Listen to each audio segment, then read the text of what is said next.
Simple living means farming. And high thinking means meditation, chanting, Vedic scriptures, Sanskrit, philosophy, stuff like that. And it's amazing how nice it is to try to learn this philosophy in a natural environment. Learn and practice the chanting. Like when we were in Katimako, it was much easier to chant. Here there's a lot more interruptions. You know, the neighbors have noisy dogs and there's traffic going by and planes and stuff like that. At least it's not like Mexico City where we had a plane every 3 minutes. But in the natural environment, everything is peaceful, it's calm, it's pure, the air smells delicious, there are flowers everywhere. I mean, well, actually we have flowers everywhere here too. But that's only because we're in a very nice property that the owners developed. I guess you've seen the videos or the photos that we have on the website. So we want that. Actually, Prabhupada wanted that. He wanted to have the best of both worlds. To have the high culture and the convenience of technology in the cities. And Prabhupada used technology extensively. He was the first guru, the first Vedic teacher to use a dictaphone to write his books.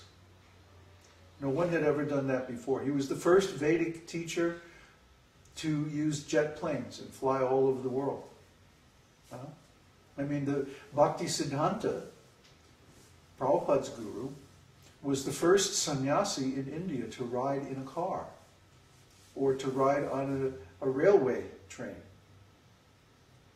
Try to understand how conservative our predecessor gurus were. They would walk everywhere as a matter of principle because they had renounced the world. But there's a higher form of renunciation where you take the world and you engage it in Krishna's service. After all, God owns everything. And so everything can be used in His service. So yeah, we'll use the city, we'll use the country, we'll use whatever is available in a way that pleases Krishna. And then Krishna is satisfied and He reciprocates very nicely with us. Any more questions?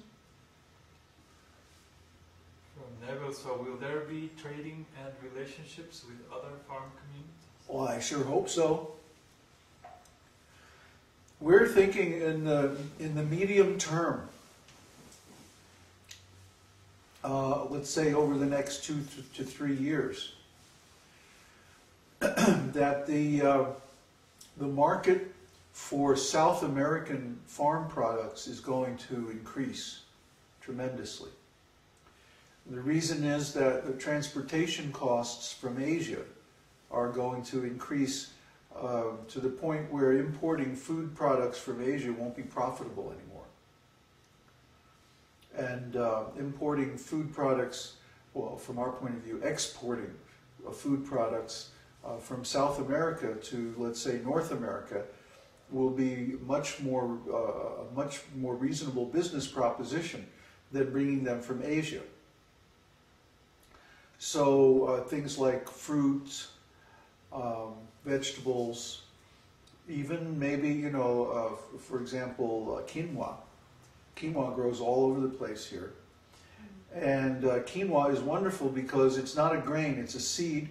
You can eat it on Ekadashi. And it's also a complete protein. You don't have to mix grains and beans together to get a complete protein. You just use quinoa, and it's very simple to fix. You just put it with twice the volume of water in a pot, boil it for about 15 minutes, and it's ready. I mean, it's so easy to fix. It doesn't require husking and grinding and all that milling and all that stuff that grains do, and it's very tasteful and satisfying. Yeah? So we bought a big, huge bag of quinoa. It's going to be our staple food, I don't know, for as long as we're here. And I want to learn about how to grow it and everything. And we even got, what did we get? Organic quinoa. And do you remember how much that was, Uddhava? Yes, $100. It was about $100 for this 20-kilo bag. Yeah. About $100 US. So for this, we can probably feed our ashram for the next 6 months. on $100 of quinoa. And butter. Oh yeah, well, we also got 4 huge blocks of butter. What was that, 20 kilos? We got 20 kilos of butter. Yes. Yeah, and we're keeping it in the freezer. Last night we took half of it and we made it into ghee. So we've got this big pot, you know, what is that, about a 20-liter pot? Just 2/3 full of ghee. So that'll last us for a while. Andre is asking, how far will the community be from Santiago? We don't know. Did you look at a property yet? No, we haven't started looking at properties. But you know, first we want to get the financial problem solved and that going, and then you know, we'll need to buy a car or a truck and start going around looking at places. So it's all going to take some time. It's all right. But I just wanted to talk about the plan so that everybody understands where we're going. We have not changed our plan just because we're in Chile. Okay? Nothing has changed except maybe some of the details about how we're going to do it.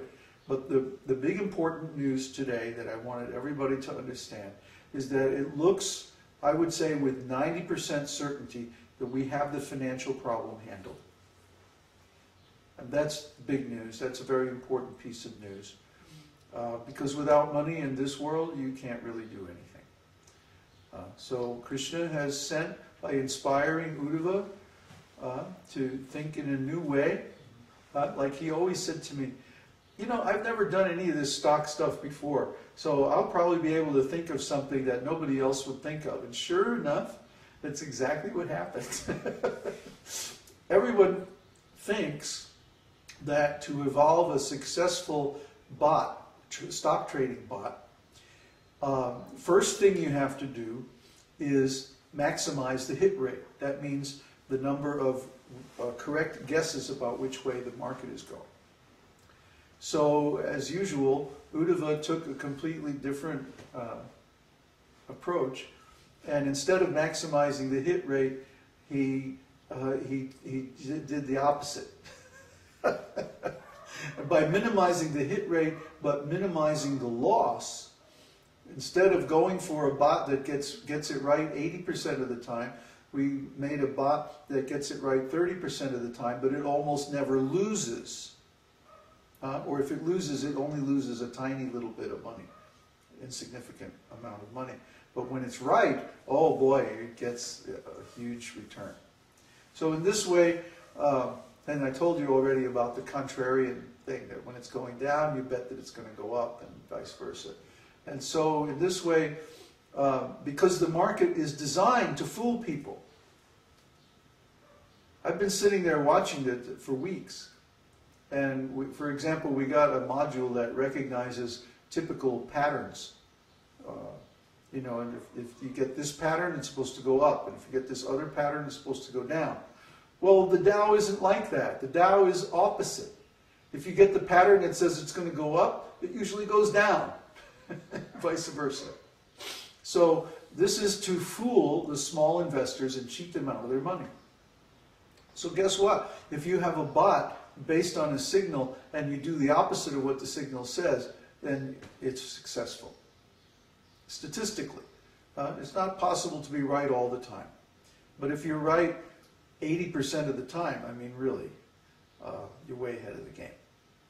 So that's the point we're at now, and this next week we'll be testing the bot on the real market. So far we've been using simulations, not real time, but simulations. So we'll be testing the bot on the actual market data this whole week, and then if everything works out next week or so, we'll go live. Any more questions? No. No questions? Oh boy, you make it so easy for me. Would one more question. Would the agricultural school be open to non-believers? Yes. It will be open to anybody who's willing to follow the principles while they're there. Not that we demand that everyone becomes a devotee, no. But just while you're staying with us, there's no meat eating, no intoxication, no gambling, no illicit sex. separate quarters for men and women, like that. I mean, that's our policy in general. Even if we have married couples on our community, they'll be living in separate quarters. There won't be any cohabitation of men and women, because we don't want illicit sex. This is what ruined ISKCON. In ISKCON, they compromised on having couples living together in the same quarters, and then so many children were born from illicit sex. These children are varṇāśrama, means Shudra or lower. To get actual Brahminical quality children, you have to be able to attract high quality souls, and the way you do that is with the Garbhadhana Samskara. That means both members of the couple are chanting 64